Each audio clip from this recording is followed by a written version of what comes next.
During those days, history was, I think still it is, the subject matter to be learned by the average and below average students.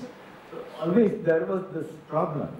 A person, when a student who was not able to secure high marks in the matriculation, would be fated to be learning subjects like history. It was through the lectures of Professor Krishna Ayyar and M.G.S. Narayan, lectures by historians, giving us a totally different impression about the subject matter. On the one side, the profundity of the knowledge area, and other as a knowledge field of exciting experience. I think after the Summer Institute of 1973, I never had any, what you call, feeling of inferiority attached to the discipline. Ever since I have been getting chances to listen to people who matter in the field of history, in the subject matter.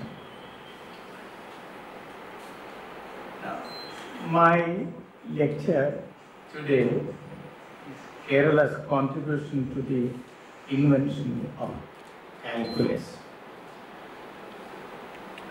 I have chosen Kerala's contribution to calculus as my topic, not with any plan to discuss calculus in which I have absolutely no knowledge.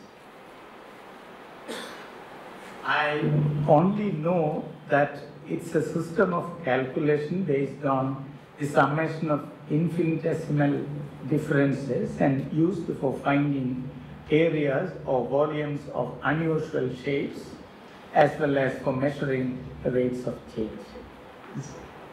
That is a very wide kind of aspect of mathematics. It's a domain where arithmetic will never be able to enter, and it involves strange type of discoveries. Strange type of discoveries of connections, relations, and so on. And how that occurs, that just cannot be said. As Jacques Monod some time back said, it is both chance and necessity. My lecture mainly depends on this question of necessity and then the factor called chance. First question is, what was the need for acquiring this level of accuracy about mathematics? What kind of society required the level of accuracy that one can see in the logic of mathematical formalism developing around calculus?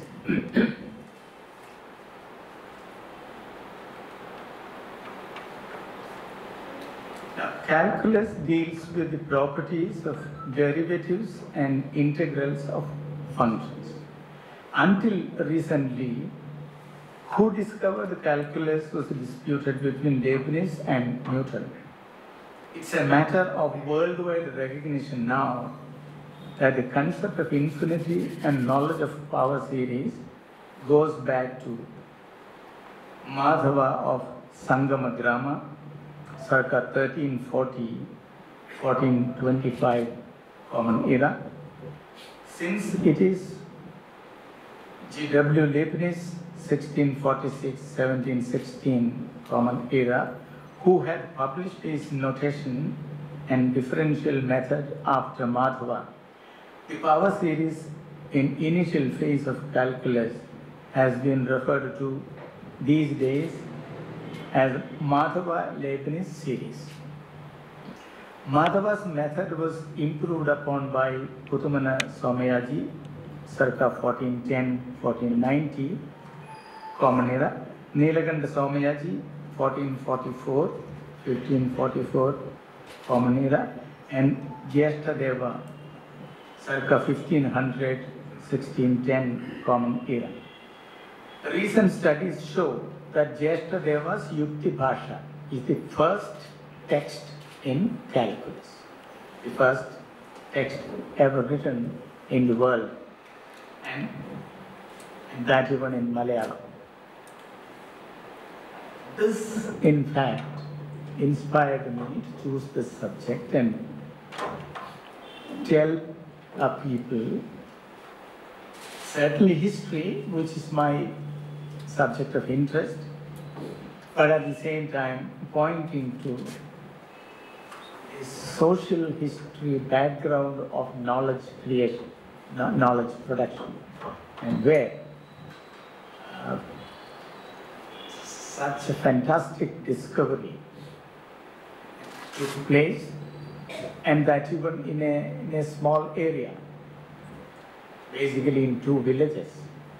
One, the Iringalakuda Brahmin settlement, another the Alatiyur settlement. And mainly, the entire mathematical development took place in Alatiyur, a small Brahmin settlement. Several people have worked in the history of mathematics in Kerala. It started way back in 1896 by Kerala Panini, who wrote an article on Jyoti Prakasha. This was published in 1896 and later published by Kerala University in 1990. And we have a host of scholars starting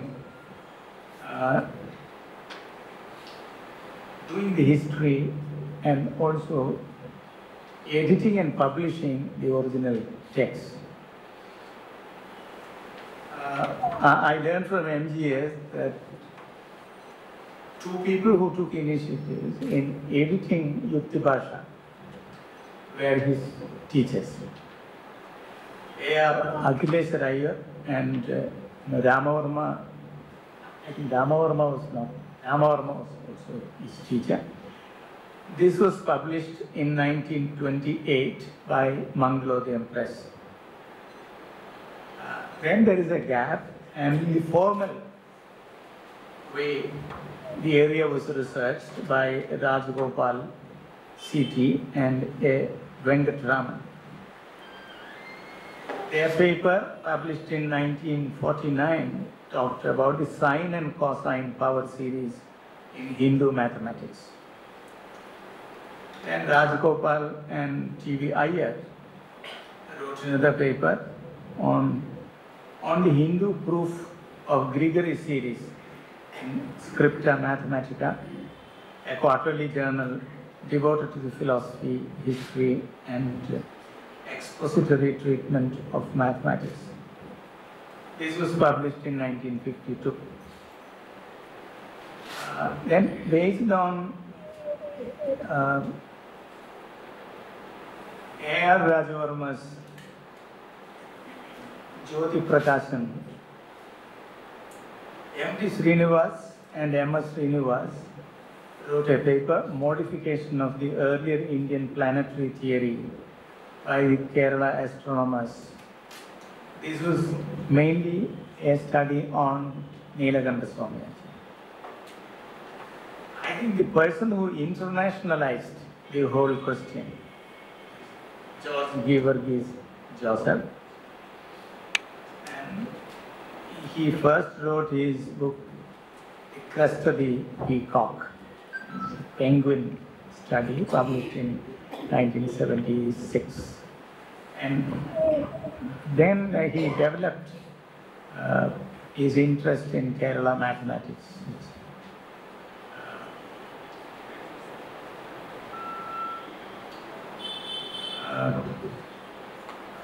Mainly this was popularized by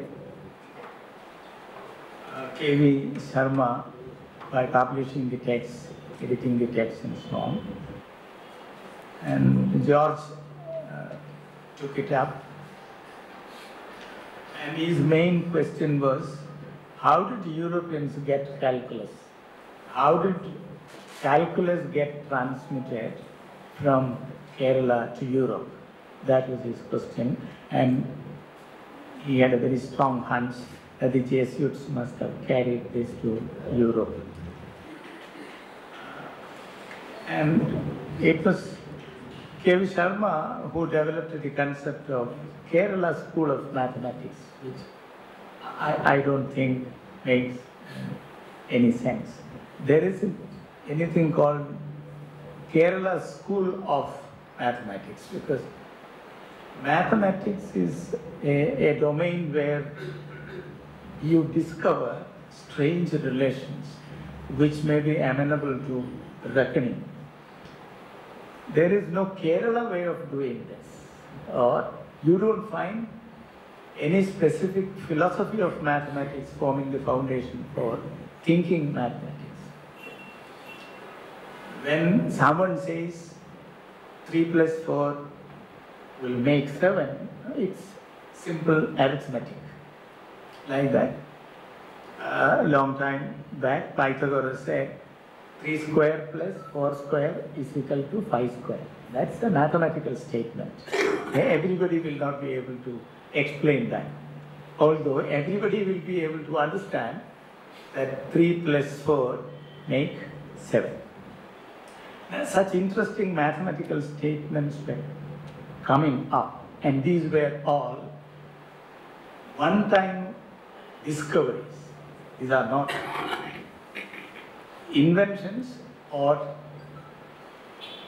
paths and tools negotiated creatively by individual scholars. These are discoveries as discoveries take place in the domain of science.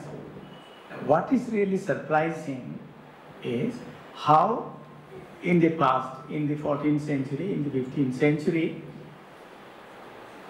scholars in Kerala were able to think about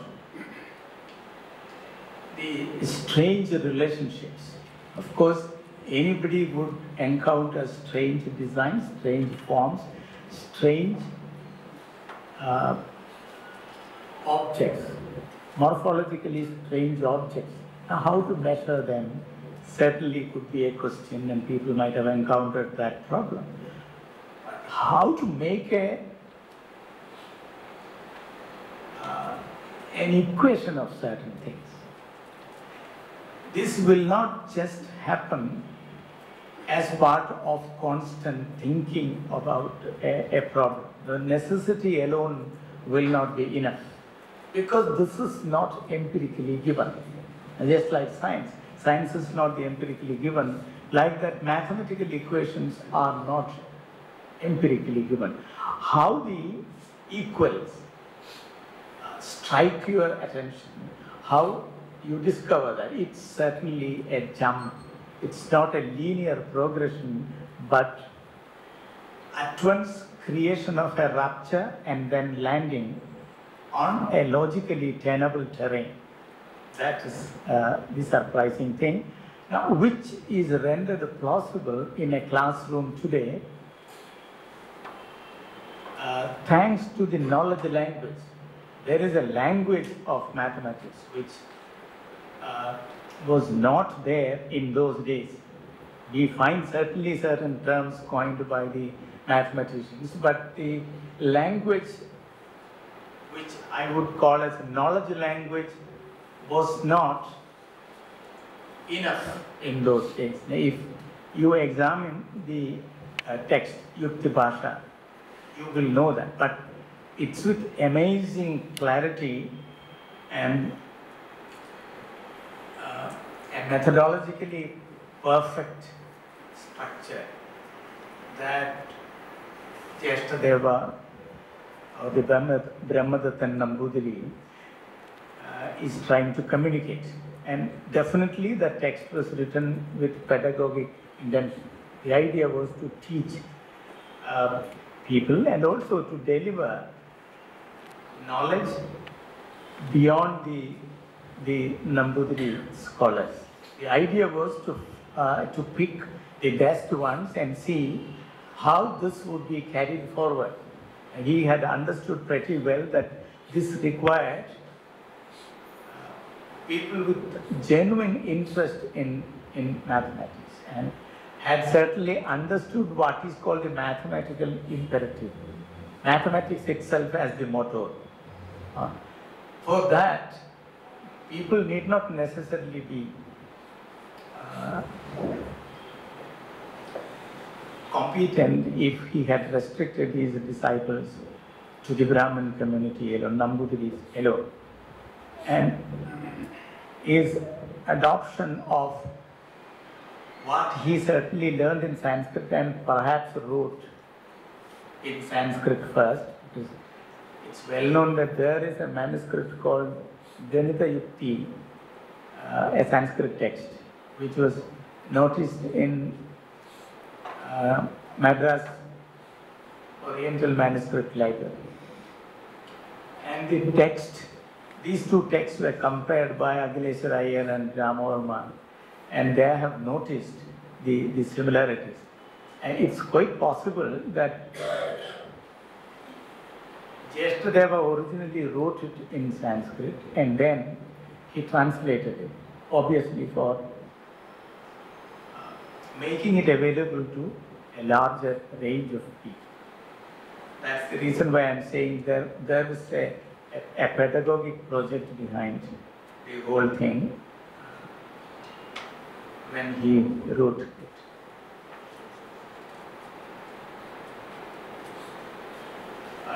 I just mentioned George George's Joseph internationalized the question.